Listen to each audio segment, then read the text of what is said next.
자, 요새 반려견 키우는 분들 많이 계시죠? 전 국민의 지금 1,500만 정도가 반려가족이다. 이렇게 알려져 있는데 그만큼 우리가 가족만큼이나 애틋하고 사랑스럽다. 이렇게 말씀하시는 분들 많이 계시죠? 자, 그래서 첫 번째 사연 바로 이렇게 시작하고자 합니다. 애완견 피해하려다 골절상 보상받고 싶어요. 입니다. 자, 꽁트로 먼저 만나보시죠. 저는 어린 시절 개에게 크게 물릴 뻔한 이후에 크건 작건 개만 보면 심장이 두근거리고 무서워서 견딜 수가 없었습니다. 조심한다고 조심했지만 요즘 워낙 강아지를 많이 키우다 보니 결국 사고가 일어나고야 말았습니다. 어머 예인아 여기 커피상 맛있겠다. 맞아. 차 한잔 하고 갈까? 아, 그럴까, 엄마? 그래, 그러자. 아니, 잠깐만. 근데 가게에 웬 강아지가 돌아다녀? 아니, 엄마, 여기 안 되겠다. 보니까 지금 목줄도 없이 그냥 막 다니는 거 어머머머. 같은데? 걱정 마요, 걱정 마요. 요놈이 제가 키우는 강아지인데, 보세요. 이거 뭐 작고 귀엽잖아요. 어찌나 또 이게 순진하고 얌전한지. 예. 우리 개는 안무입니다. 예? 그래요? 댕댕아, 착하지? 왜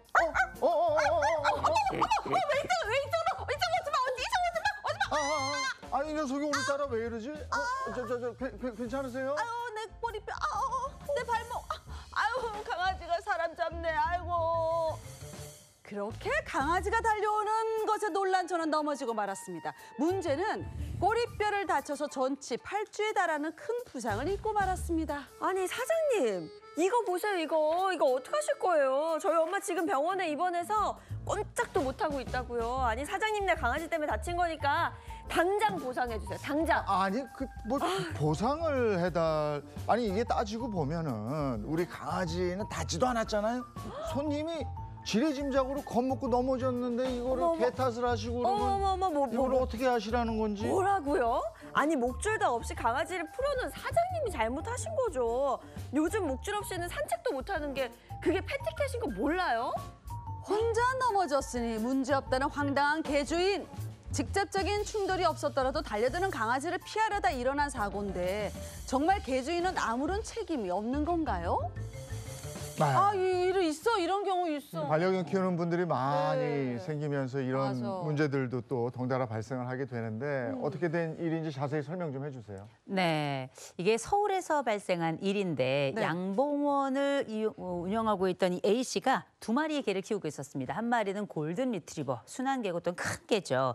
또 한 마리는 작은 믹스 소형견이었는데 이제 문제는 2020년 3월에 발생하게 됩니다. 이 A 씨가 평소 이 대형견이었던 골든 리트리버 같은 경우는 목줄을 채워놨지만 이 소형견이었던 이 작은 개에는 그냥 목줄 없이 마음대로 돌아다니게 그냥 둔 거였습니다. 근데 사고는 이 양봉원을 방문했던 한 60대 여성 이 B 씨가 들어왔을 때 이 소형견이 이 B 씨에게 일단 달려들고 본 겁니다. 그러면서 사건이 시작되게 된 거죠. 그러니까 아무리 작은 개라 하더라도 갑자기 달려들면 좋아서 달려들었을 거예요. 근데 순간적으로 막 너무 무서워서 뒷걸음질 치게 되거든요. B 씨가 딱 바로 네. 그 경우였는데 이 갑자기 개가 자기한테 달려드니까 네. B 씨가 깜짝 놀라서 뒤로 이렇게 하다가 넘어지고 바닥에 뒹굴면서 꼬리뼈 아이고. 골절이 일어난 겁니다. 네. 그러면서 8주간 필요가 필요한 상해를 입게 됐다. 일단은 사건의 해결은 이렇습니다. 아이고. 이 반려견 키우는 분들 중에 그 착각하는 부분이 내 개는 안 물어요. 안 물어요. 맞아. 뭐 이런 맹목적인 믿음이거든요. 네. 근데 그러다가 불의의 사고가 생기기도 하는데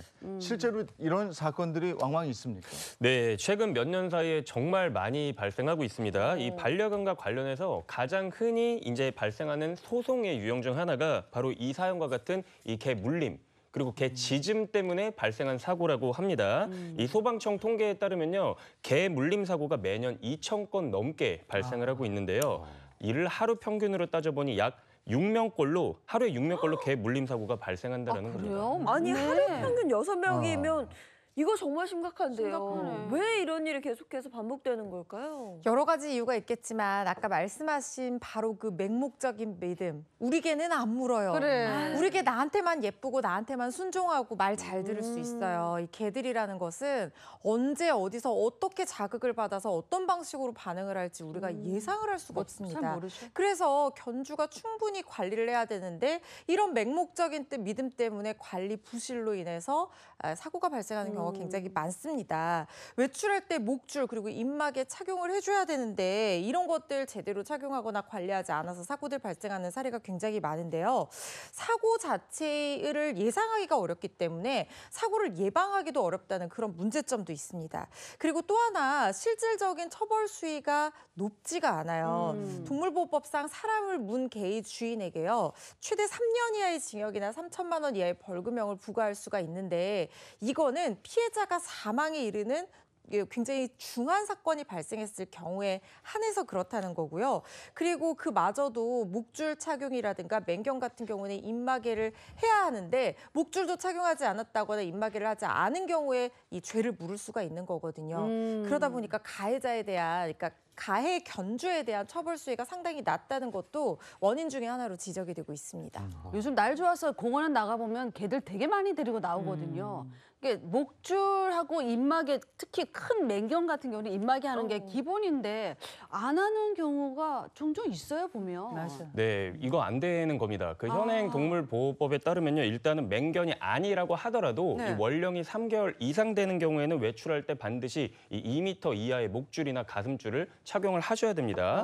그리고 우리가 생각했을 때 제가 이제 아파트에 살거나 하면 공원 말씀하셨지만 네. 꼭 공원이 아니더라도 아파트 같은 데서 막 이렇게 돌아다니게 하면 안 돼요. 이런 경우에서도 꼭 목줄이나 가슴줄을 착용을 하셔야 되고 이동을 할 때 엘리베이터 같은 데는 특히 나는 목줄이나 가슴줄을 했으니까 그냥 다녀야 되겠다가 아니라 가깝게 잡아야 됩니다. 그렇지, 짧게 가깝게, 잡아야죠. 짧게 잡아가지고 이제 목줄을. 움직이지 못하게끔 해야 맞아, 되고 맞아. 만약 이렇게 하지 않았을 경우에는 1차 적발 시에는 과태료 20만 원, 2차인 30만 원, 3차에는 50만 원의 과태료가 부과가 될 수가 있고요. 그리고 아까 말씀 나눴다시피 맹견이라는 또 법에서 정하는 종류들이 있거든요. 네네네. 이 경우에는 1차는 100만 원, 2차는 200만 원, 3차는 300만 원 이하의 과태료가 처해질 수 있다는 점 꼭 양지하시길 바랍니다. 근데 이 맹견의 입마개 착용 규정에 대해서 좀 논란의 여지가 있는 부분이 있어요. 네. 지금 현행 동물보호법상 입마개를 의무적으로 착용해야 되는 맹견을 5종으로 분류를 해놓고 있고 아하. 이 5종과 혼혈종들도 입마개를 착용하도록 규정을 하고 있거든요. 뭐 도사견이나 아메리칸 피플테리어 지금 이 화면에 나가는 이 코스가 5 장난 아니에요. 종류의 이 강아지들, 견종들의 입마개를 반드시 착용해야 되는 의무를 부여를 하고 있습니다. 그런데 문제는 맹견으로 분류되지 않아서 입마개를 착용할 의무가 없는데도 불구하고 그 개가 누군가를 물어서 사고가 그럴 수 발생하는 있어. 그런 경우들이 있거든요. 네. 실제로 2021년 7월에 경북 문경에서 어떤 일이 있었냐면요. 산책 중이던 모녀가 개들한테 집단적으로 습격을 받아서 이 뇌출혈 같은 중상을 입는 사건이 벌어졌어요. 근데 사고 당시 견주가 그레이하운드 3마리 그리고 잡종견 3마리를 데리고 있었는데 이 개들한테 입마개를 착용하지 않고 목줄도 착용하지 않은 상태에서 앞에 이렇게 보내고 뒤에서 경기를 물고 따라가고 있었다는 거예요. 근데- 그런데 갑작스럽게 모녀를 공격을 한 겁니다.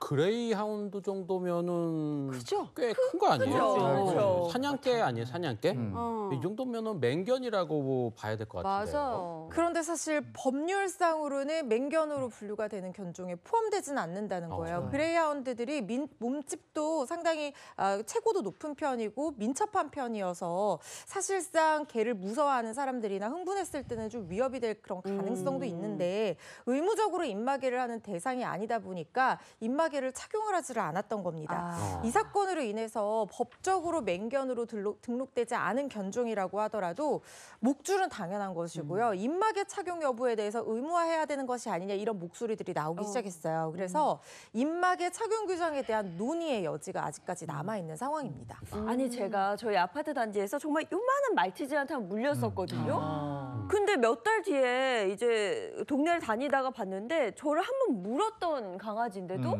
입마개를 안 했더라고요. 이미 저를 물었는데도 그래서 이게 꼭 맹견이라고 해서만 사람을 물 수 있다 이건 아니거든요. 맞아, 맞아. 이건 진짜 견주들이 좀 책임감을 가지고 좀 짚어봐야 될 문제가 아닌가 싶습니다. 그럼 다시 꽁트로 돌아가서 앞선 사례 같은 경우에는 어떤 법적인 처벌을 받게 되는 거죠?